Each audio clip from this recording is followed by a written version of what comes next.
एखाद्या व्यक्तिमत्वाचं किंवा एखाद्या आंदोलकाचं सन्मान किती करायचा याचा एक वेळ असते, एक सन्मान असतो.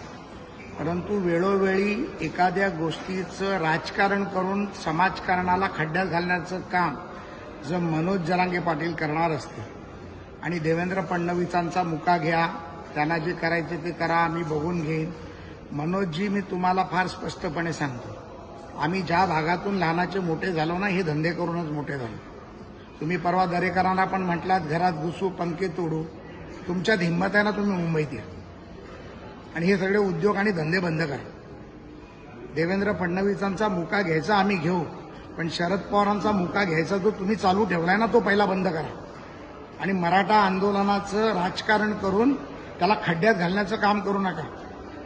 मी तुम्हाला फार स्पष्टपणे आणि प्रामाणिकपणे आणि प्रेमाने सांगितलं होतं, हिंमत आहे तर राजकारणात या. त्याचं मागचं कारण देखील सांगितलं की मनोज दादा, तुम्ही राजकारणात या, राजकारणातल्या संविधानाचे प्रश्न सोडवा, संविधानाच्या माध्यमातून सभागृहातले असलेले परमपूज्य डॉक्टर बाबासाहेब आंबेडकरांनी दिलेले संविधानाचे विषय समजा आणि त्यानंतर राजकारणावर आपण बोलायला पाहिजे.